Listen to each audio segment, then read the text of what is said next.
Yo, yo, yo, it's your girl and boy CT. I'm Cindy Barnes. And I'm Travis Barnes. And we are the founders of the Overcomers Podcast. Sponsored by Journey 333. That is a place in mind, body, spirit that helps you with fitness, coaching, and nutrition to look better, live better, and feel better. We produce these episodes every week for your enjoyment to help people to overcome adversity and live their dreams. Yo, yo, yo, it's your girl and boy CT. I'm Cindy Barnes. And I'm Travis Barnes. And we are the founders of the Overcomers Podcast. The Overcomers Podcast is sponsored by Journey 333. Now that's a lot of threes, so that's a place of fitness, coaching, and nutrition, mind, body, and spirit, where we help you to look better, live better, and feel better. Today, speaking of mindset, mind, body, spirit, today we got the Mindset Disruptor on the call. We got a global motivator. We got a #1 best-selling author, Jose Flores. I can't wait to have him share his story with you. Welcome to the show, Jose. Yay. Woohoo! Yo, yo, yo. I love the intro. That's amazing. Thanks for having me, man. Thank you for being here. Thank you for being here. Well, we're so excited. You know, our show, you're a perfect fit for this show. I love how you're leading by example. You're leading by example. You're showing people what it means to not let their struggle become their standard, as you wrote in your book, and as you just kind of coined that phrase.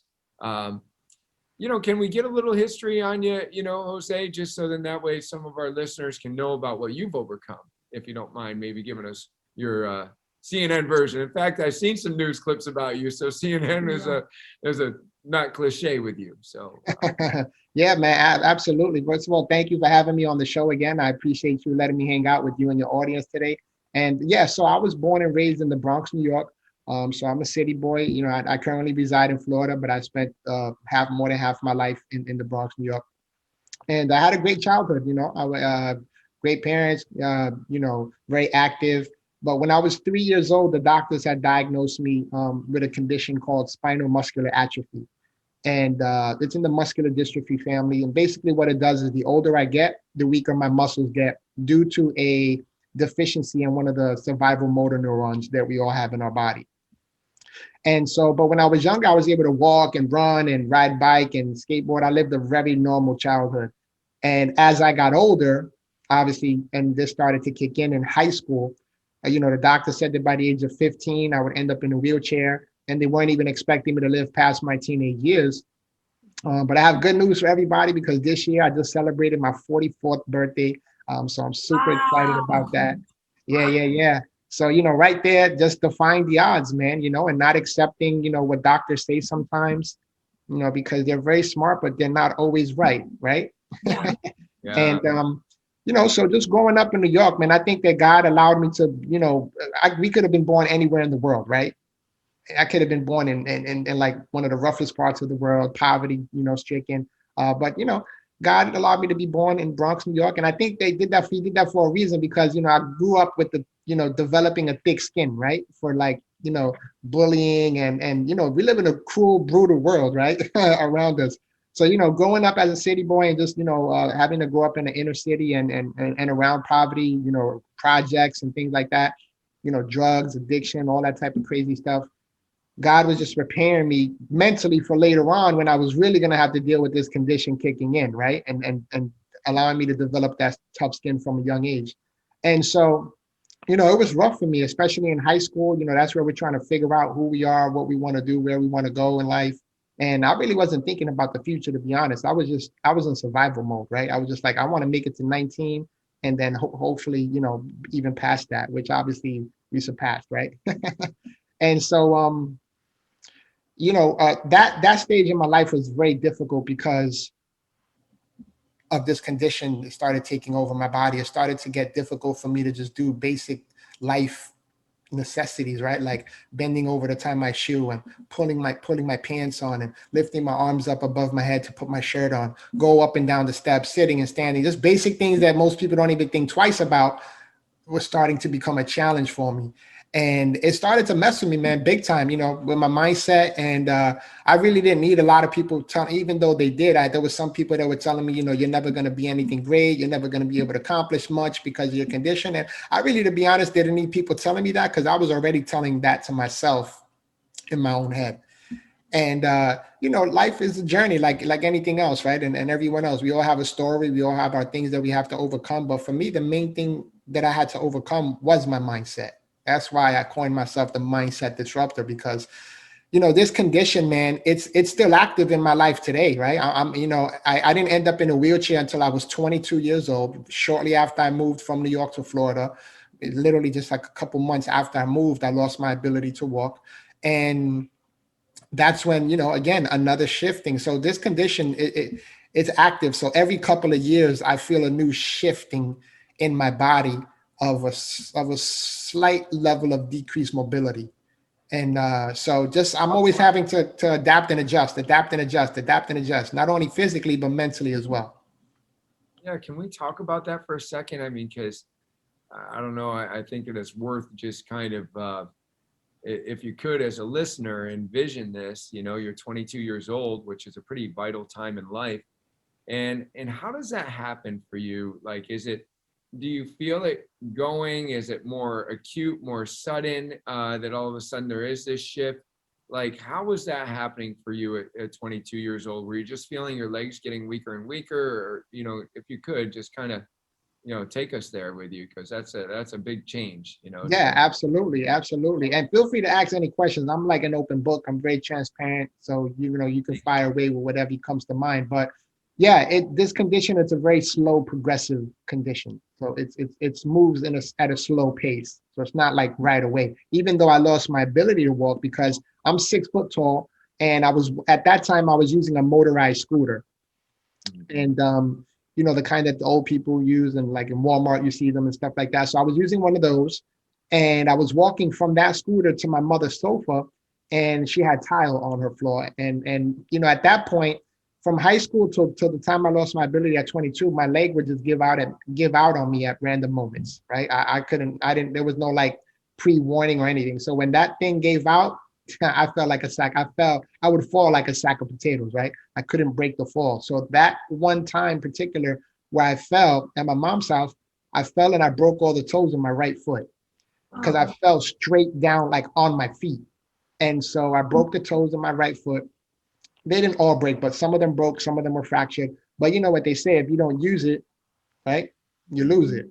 Yeah. And so with my condition being a muscular condition, for about 3 months, that I couldn't put a cast on it, it's a toe. So all you can do is kind of like just leave your foot in a boot and just kind of elevate it and things like that. So after 3 months, I tried to stand up, my leg kept on buckling out from under me.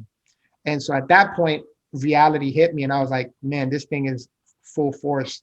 Like, this is reality now. I'm never going to be able to walk again at 22. I'm thinking this. And I'm like, I should be thinking like, man, I'm in a new city. I'm in a new state, new people, new environment. I want to go and tackle life and see what opportunities I can take advantage of. And instead of thinking that, I'm thinking about how my life is over. I'm thinking like there's no light at the end of the tunnel. I'm thinking I'm just going to be living with my mom and pops for the rest of my life. They're going to have to be my caregiver. And that was a very challenging moment in my life, because I was in a dark place, not only physically, but mentally. I was in a dark place. And I was there for a little while, nothing serious. I never had any suicidal thoughts, but I was just always like, man, what am I going to do? Who's going to accept me? Who's going to want to hang out with me? Who's going to want to involve me? Who's going to want to, allow me to participate? And all these different, scenarios playing out in my head.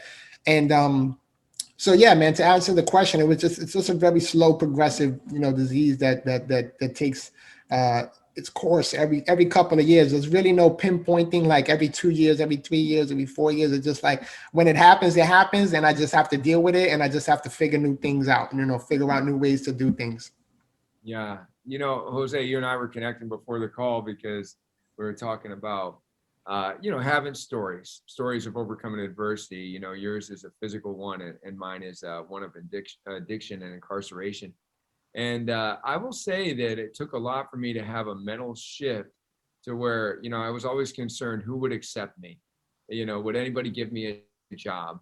When I'd get close with people that I thought were great people, I thought, well, what about when they find out that I was in prison for 10 years? What's that going to be like? Are they going to want to be my friend because they were respected members of the community? And maybe they didn't want an association with someone like me.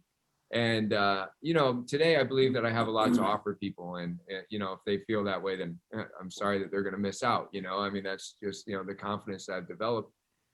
Let's talk about how you made that shift, right? I mean, because that's what you were just describing right there. You're like 22, my life is over, but your life clearly isn't over. You're changing the world now, right? I mean, so let's talk about how you went from feeling that way to who you are today. Like, when did that happen for you? When were you able to make that mindset disruption?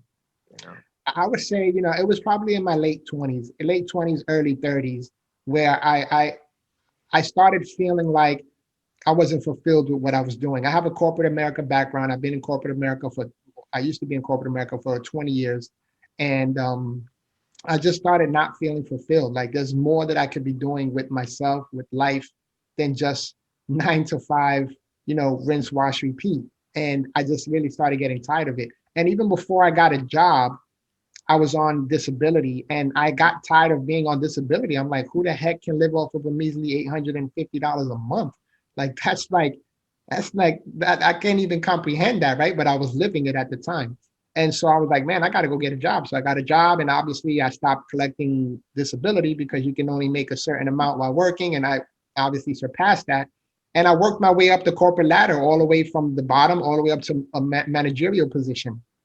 And, it took me some time to get there, but, I'm a fighter, man. Like I always say, we have a saying in the Bronx that only the strong survive. And that's exactly what I've been doing my entire life but not only surviving, I've been thriving as well, right? Because I went from a survival mode to a thriving mode.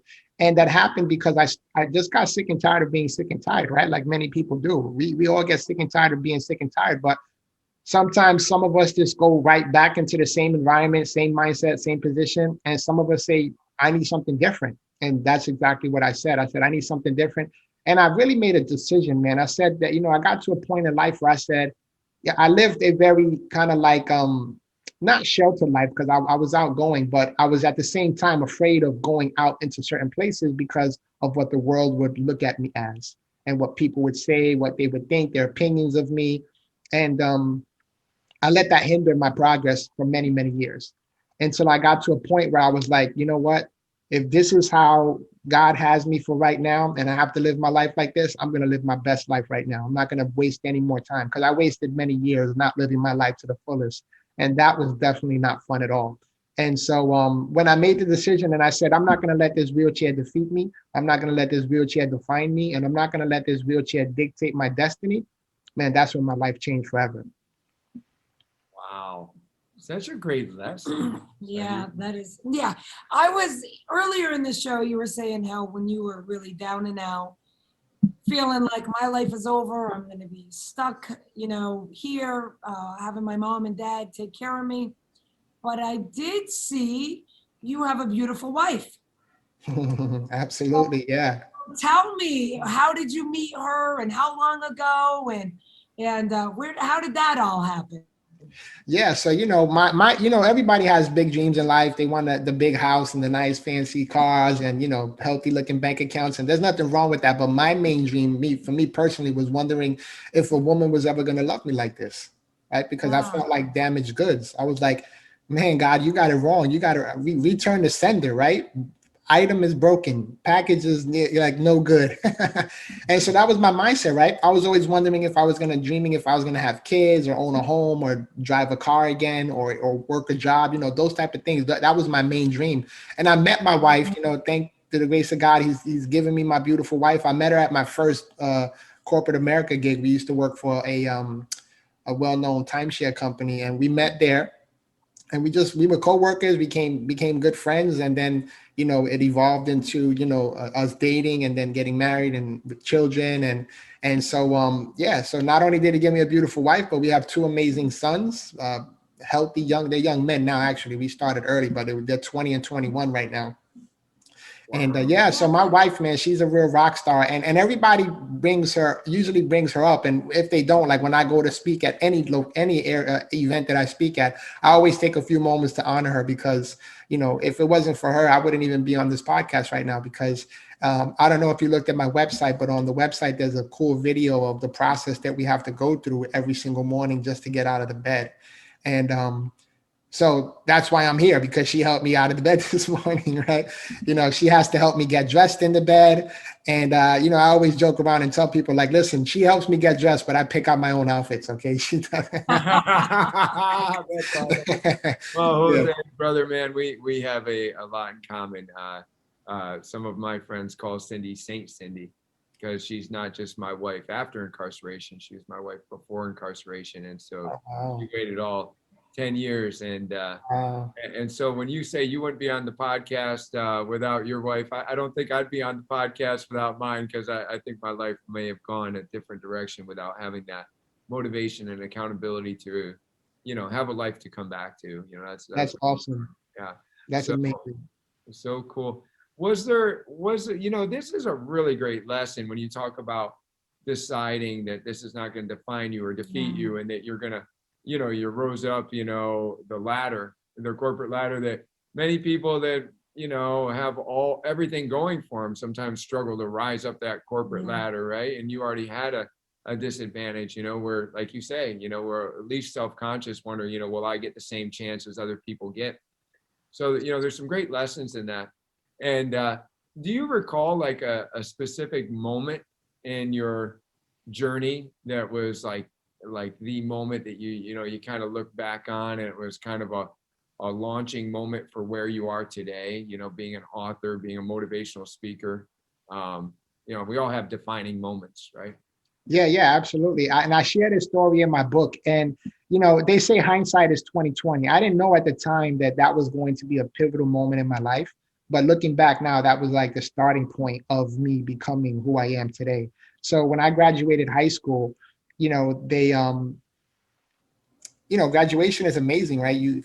For those of us who were able to experience it, like you get the butterflies, you're excited. It's like, yeah, you made it. This is the day, like you're officially like, well, I was thinking I'm done with school, and other people are like going on to college. But for me, remember, my mindset wasn't about college or school. I was like, man, I graduated high school. I made it. When they said I wasn't going to, like literally, I wasn't supposed to make it. So I made it, right? And I remember crossing, at that time, remember I said that my leg used to give out at me at random moments. So that morning, man, I'm at home, I'm putting my cap and gown on and getting together, getting myself fixed up and cleaned up. And I'm like thinking to myself the entire time, God, please don't let my leg give out on me today. Please don't let my leg give out on me today.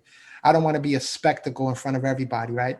And so we graduated on the back of our football field. We had to go down this pretty steep hill, and then in the middle of the football field was the stage, and everybody was on the bleachers, right? All the friends and family and everything.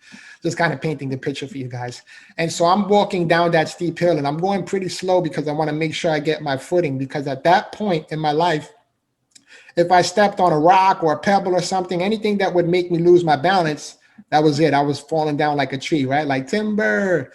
And so I'm taking my footing, I'm getting down, and I'm like, the whole time I'm like, please don't let my leg give out. And so I get to the bottom of the hill, and I'm like, thank you, Lord. My leg didn't give out. So I'm like, yes, I made it. So then, they start calling the names, and you start going across the stage, and you shake, the principal's hand, they hand you the diploma. So they start calling our names. So I'm walking, they call my name, Jose Flores. So I start walking. Right when I get to the stage, man, guess what happened? Oh. Exactly, man. My leg gave out and I fell on the floor, and it was like so surreal, man. You just hear everybody go, and it just went like this deafening silence across the entire field. Like everybody was like waiting to see what was going to happen. So while I was on the floor, man, I had two conversations going on in my head. One was like, man, just fake like you're really hurt, so that EMTs can come and pick you up and get you out of here. And you don't have to explain yourself to nobody. You won't have to deal with people laughing at you or pointing at you or, hey, that's the guy that fell, or any of that stuff, right? I just wanted to run away and go back home and be in my comfort zone. And then I had the other conversation that was on my shoulder, right? It was like saying like, Jose, are you freaking kidding me? You better get your behind up. You better go and get that diploma. You better go and get what you worked hard for. You better go and get what you earned, man. Get your behind up. And so I made a choice, man. And I looked at my boy who was behind me, and he was kind of looking at me like, ready to get up. So he lifted me up, man. I walked across that stage. I grabbed that diploma, shook the hand of my principal.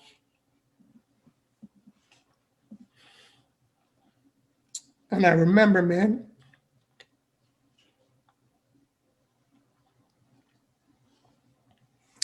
I remember throwing my fist up in the air, like if I crossed the finish line of a race. And the whole place went into pandemonium, standing ovation. Everybody was screaming and shouting. And what seemed to be what was going to be like one of the worst days of my life was actually one of the best days of my life. And that's actually one of the last times I remember being able to lift my hands above my head like that. But I learned the lesson there, right? There was a couple lessons that I learned. And I have a podcast as well, and it's called I Won't Stop Until I Win. And when you look at the logo, there's a picture of a fist in the air, right? Just a fist, like breaking through. And a lot of people ask me, like, what's that symbolic of? Like, why do you have a fist like that? And it's because that's the last time I remembered holding my fist up like I won, right? And the name of the show is called I Won't Stop Until I Win. And ever since then, man, I never stopped. I kept on going, kept on getting these little wins until they turned into big wins. But I learned the lesson there about mindset, man. Like our minds, it plays tricks on us, man. It can mess us up, it can trip us up, it can keep us stuck, stranded, and stagnant, right? And I learned the lesson that we always have to keep pushing forward, man. No matter what happens in life, no matter what life throws us, we have to, right? We heard it said, like, it's not about how many times we fall in life, but how many times we get back up, right? That's right. And ever since that day, man, I've been getting back up and getting back up and getting back up. Wow. And I get emotional about that, not because, it's like, oh, woe is me, but because that moment is like so vivid in my mind. Because like I said, it was like a couple of different significant things, but we have to overcome, right? like your show, we have to be able to overcome the things that life throws our way, whether we want it to happen in our lives or not, whether they're expected or not, whether we ask for it or not. We have to be able to overcome, and that's what I've been doing, man. So that was like one of the moments, to answer your question, in my life that'll stay with me forever. Yeah, and that's something I like to learn. What are those moments where we choose to be an overcomer? Because that is where we're choosing our identity. And then, when a man was asked what helped him overcome the other obstacles of life, he said the other obstacles, right? And so it's like, there was that time on the stage, and then there's going to be more times in the future, but you've chosen your identity not as somebody that's going to wait for the EMTs to whisk them away, but somebody that's going to stand up. And to me, you remind me of the athlete on the field that gets injured, and the whole crowd is waiting to see if they'll be able to get up and walk off the field. And when they do, everybody is cheering with them. And now I'm getting emotional just thinking about it, because that's an important moment. So, so good. So good. Yeah. Thank you for sharing that with us. My next question to you is, earlier this made me think when you're talking about being on a scooter before losing your ability to walk at 22, you were saying, just like some of the other scooters that you see at Walmart. And when I think about some of those scooters I see at Walmart, quite often I see people on them that may have a choice to live healthier and not have to be on them. I do see a lot of that, at least in our area, in our local Walmarts, and I'm not sure if it's the same in others. But that made me think, how do you use your life to challenge other people's mindsets to where they can be more grateful or realize the opportunities that they have, or, what is your path to being that mindset disruptor? Like, what do you feel that are some of those tools, resources, strategies that you give to people, mantras? There's one: don't let your struggle become your standard. But how else do you do that? Yeah, I basically just tell people, like, don't take things for granted. Because what you have today, you may not have tomorrow, and I know that firsthand, right? From being able to walk for 22 years to not being able to walk for 22 years. It's been 22 years. I'm 44, so it's been 22 years. And so like half my life I've lived like being able to function and have my own mobility. And the second half I've had a little bit of limitation, mobility wise. because there's certain things that I just can't do physically, right? But I still don't let that stop me, man. But I just tell people like, listen, man, life is too short to take things for granted.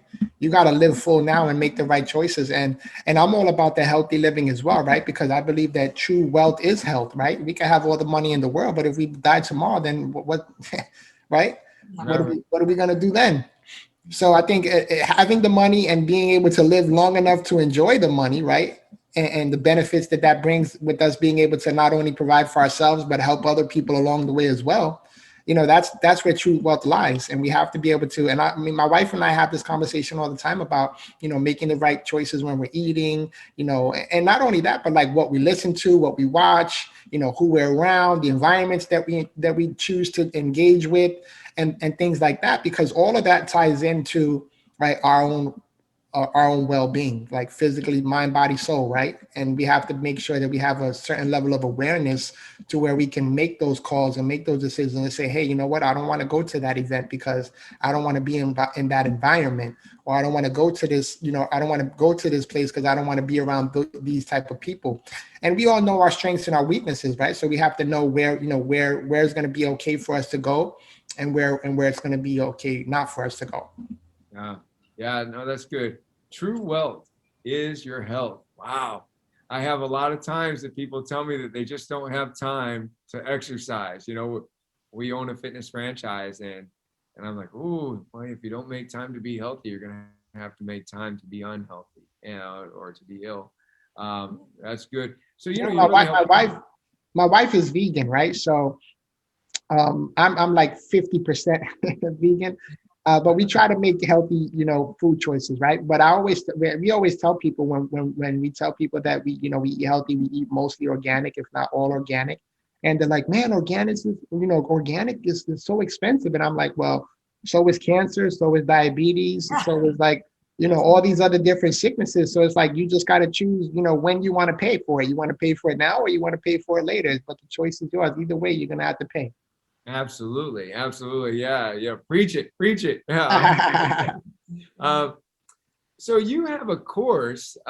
It's Mindset Mastery, right? Or what is it exactly? The Yes, exact title of the it's course? called the Mindset Takeover Mastery course. Yeah, Yeah, it's a mindset. course where Mindset Takeover Mastery, and it's a course where I'm sure showing people, you know, how to take control over their minds, right? How to take control over their mind, their thoughts, because right, our everything that we do in life starts in our minds. It begins with a thought, right? Then that thought turns into an action, which turns into a behavior. And so, if we want to see different results, something has to change somewhere, right? And I believe that everything starts and ends in the mind. And we see it all the time, right? You talk yourself into something, and then seconds later, you talk yourself right out of it, right? Yeah. Oh, I'm going to go to the gym in your head, right? You're not telling anybody, but you're like, man, I'm going to go to the gym starting next week. Next week comes, you're like, I'm not going to go this week. I'll go next week, right? They always say like tomorrow's the most favorite day of the week, right? Because everybody's like, oh, tomorrow. So I think that, you know, the mind is the most powerful thing that we have. It's the most powerful asset and resource that we have. And if we use it properly and effectively and to the fullest, we can see tremendous results, incredible results in our lives. And again, I'm saying that because not because I saw it on a movie or I heard it, somebody else say it, is because I'm actually living it, right? I live this every day. And so, yeah, the course is called Mindset Takeover Mastery. You know, if you guys are listening or watching this episode, you can check it out at mindsettakeover.com and just register and take the course. It's a 10-week course where it includes a workbook. It includes a digital copy of my book as well. Don't let your struggle become your standard. And it also includes a Facebook group as well, where we can engage and help lift each other up and help, you know, continue winning in life. That's awesome. That's awesome. Well, you certainly have the life experience doctorate in being a mindset master, you know, so that's an awesome opportunity to learn from you, everything that you've learned to change your state. I know that you and I, being a couple of motivational overcomers, both double fours, by the way, you know, so let me ask you this. It sounds like the goal is to really help people to live in a different state of mind, right? Because that state of mind is the dominating factor in their life. You know, when you're talking about how they want to go to the gym. I've learned in the past that there's physiology and that there's focus. right? It's like, what we focus on, and of course, how we change our physiology has a lot to do with state of mind. In the course, what can people expect from you to help them change their state of mind or improve that state of mind, if you will, so then that way they Yeah, take different actions. yeah, absolutely. And that's what I was going to say too. It's like not only a state of mindset, right? Not only changing our state in our mind, but also changing our state of being, Mm, right? Being like who do you want to be in life? Like who do you want to become? Because who you are today may not be who you want to be in the future, right? When I was younger, I wouldn't want to be who I am today, who I was 20 years ago, right? Because I've evolved, I've changed, because I changed my state of being. And so along with my state of thought, right? My state of mind. And so in the course, that this is the type of stuff they're gonna encounter. They're gonna encounter 100% authenticity, 100% transparency. It's a fluff-free course where we just get into the real stuff that life throws at us. And so we're going to talk about how do you overcome fear. And at the end of every session, there's practical action steps that you can take immediately. It's not like, hey, just fluffy stuff. It's like practical stuff. Like, what can you do today? Start changing your mindset. Start transforming the way you think. Start changing your thought patterns, because everything has a starting point. But when you start and you continue, that's when you see progression. And you guys know very well as fitness people that you can't be living like a pig for 20 years and then go to the gym and think that everything is going to look brand new in 2 months, all right? right. Or 2 weeks, or even 2 years, maybe. I mean, a lot can happen in 2 years, but 20 years where, it just takes a lot of commitment, dedication, and telling yourself like, this is possible for me. And see, this is one of the things that I struggled with when I was younger. I was always thinking like, man, I don't deserve this, because of my condition. Like, I'm not going to be capable of doing this. I'm not going to be capable of doing that. People going down this rabbit hole of crap, right? And so once you understand that we live on the most right, our planet is a planet of abundance. There is no lack, there is no shortage, there is no scarcity. Like, we may see on TV scarcity here, scarcity there, but it's because people just haven't figured out ways to eliminate that yet in their environments, right? Because we have a rich planet. There's no. I remember I heard one of my guys I like to listen to, Grant Cardone. He said there is no you hear a lot of people saying like, oh man, I got to wake up. I got to go make some money. I got to make money. And the reality is, and he said, the money's already made, right? It's already printed. We don't have to go out and make money. The money's already made. We have to figure out how to go and get it, right? Yeah. And once people can figure that out, that's when change happens. That's when you start seeing results. So when you want to live a healthier life, you got to go and get it. When you want a spouse, you got to go and find one. When you want, right, anything in life, you have to take an action. You have to get up, you have to get out, and you have to go and seek it and get it and find it, right? You hear people like, oh, I'm chasing my dreams. I'm chasing my dreams. But are you going to chase your dream? We've seen it, right? People chase their dreams their whole life and die and never catch up to that dream. You got to get to a point where you catch up to the dream, you grab a hold of it, and you make it a reality. Oh, I like that. I like that. That's so good. That's so good. So, I think that it really has a lot to do with people's belief system, what they believe about themselves. So I would anticipate that people are going to be challenged with their fears and that challenged with their beliefs. And I like how you said, it's not just state of mind, it's state of being. I did an exercise one time where, we wrote down 3 words that we wanted other people to say about us, right? And then you go and you ask some of your closest people, what 3 words they'd use to describe you. And sometimes those words are not congruent, right? They're very different. But here's the opportunity that we all have. We have the opportunity to live into who we want to be, right? If you're not happy with the way people are describing you, it's up to you to change it. And those are the actions that we're talking about, right? That's right. Absolutely. And not only the way people are describing you, but the way that you're describing yourself. Because sometimes we have to change our own story that we're telling ourselves. Oh, so good. So good. Because we are the toughest on ourselves for sure. That's right. Sure. So what's your inspiration for doing the course? Has it been all these, the speaking events and just all the people coming to you for mindset? I mean, is that more than likely the inspiration or? Well, it's kind of twofold, right? That course was actually a online live event that I would do, right? I would sell it at events that I was speaking at, and it would be live. It would be me live every Monday night with a group of people. But then COVID hit, and so everyone was forced to pivot. So I had to turn all my live content into digital content. So that was one aspect of it. But also, man, my inspiration for being who I am, right? Waking up and living as Jose Flores, the global motivator, mindset disruptor. My inspiration is knowing that there are other Jose's out there. There are other Travises out there, right? There are other Cindy's your name, right? There are other Cindy's out there, right? With similar, if not same stories, right? And so I know that there's people out there that struggle with mindset, that struggle with identity, that struggle with overcoming fear or overcoming this or that. And I wake up every morning inspired to be able to reach as many of those people that I can on a daily basis. And it's from like just going out. Like I drive my own car with hand controls. So sometimes I pull up to Whole Foods or wherever I'm going and van.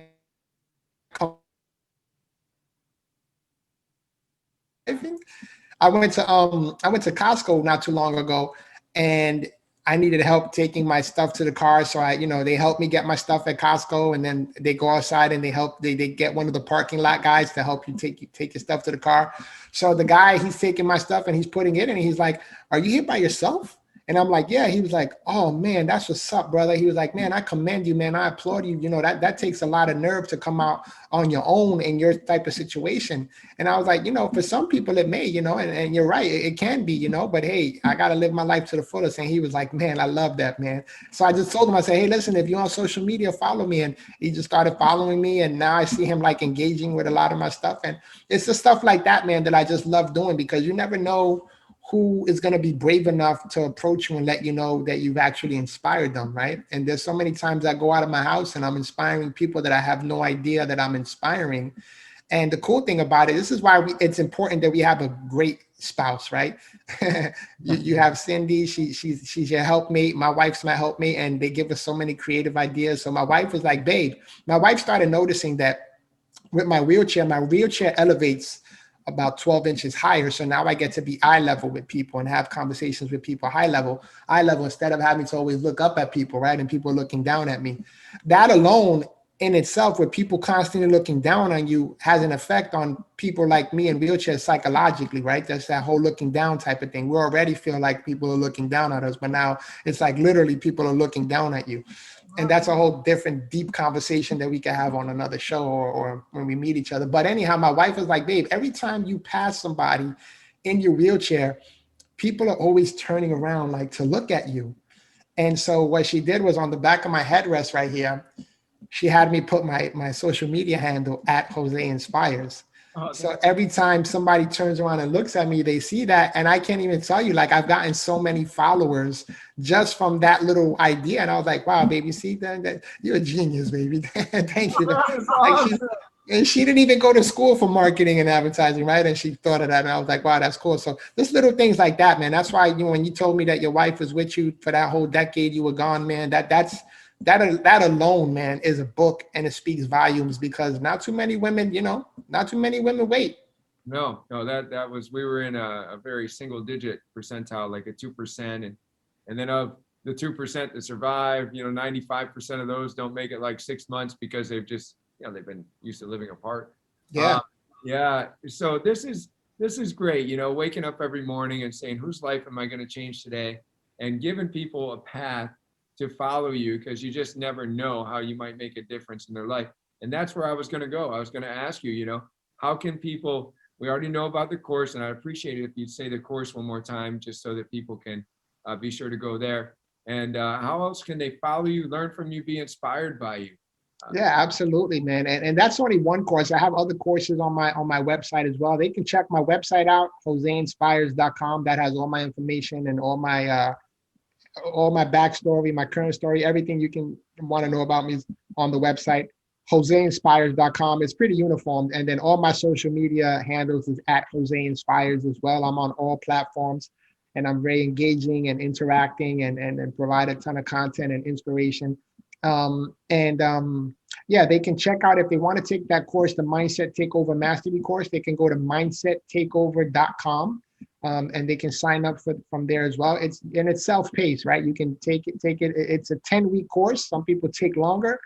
Some people and you have to wait because you get the material every week. It's not like you just go in and you can just run through the course. I really want you to take time, reading the material, being in your thoughts, really thinking about where you are, where you want to go, who you are, who you want to become. And so take some time with it, right? So it's a 10-week course. So you can't just rush through it, but you can take as long as you want, but you can't like just power through it and finish it in a week, right?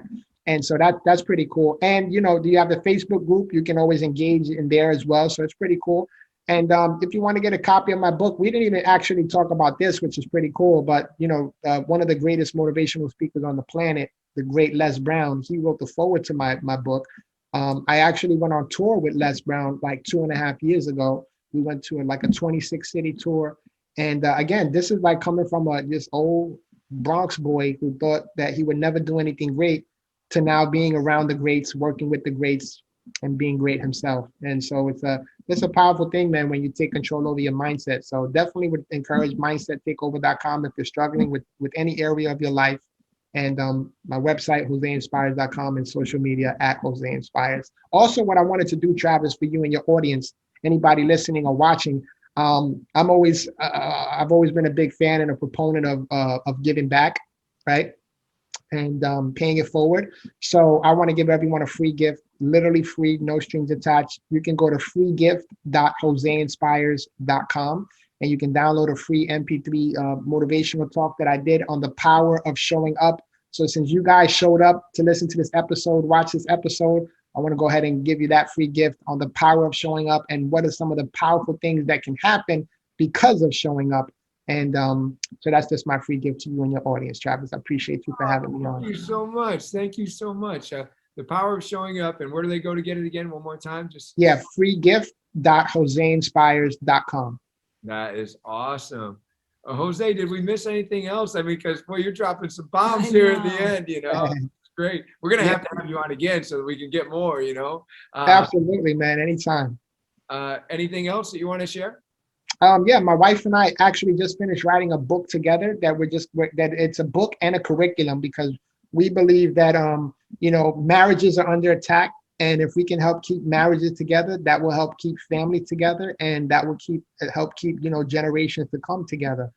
And so we're real proponents of family ties and just having strong family ties, and so we wanted to write this book on. It's not only on marriage; it's just a relationship book, but we focus a lot on marriage.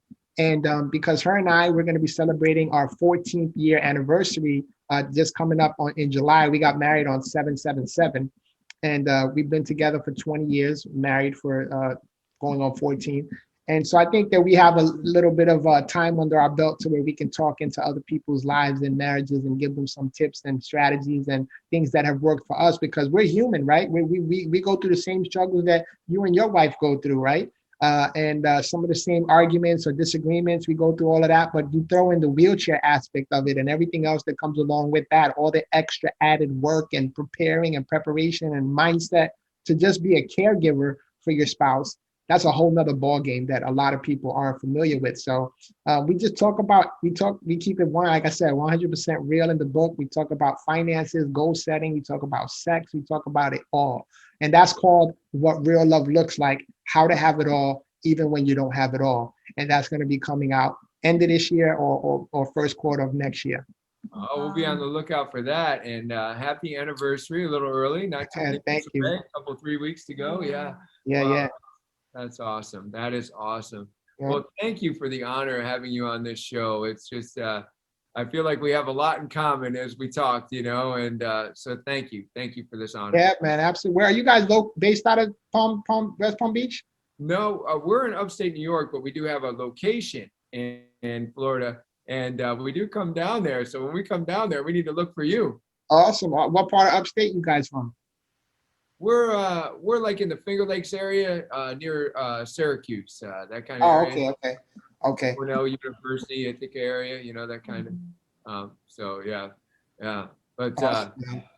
yeah. Definitely got to link up when you come down. Yes, for sure. Are you in the Palm Beach area then? No, I'm in Broward County, like this right just south of West Palm Beach, Fort Lauderdale area. All right, terrific. You're an inspiration. Thank you. Inspiration, really.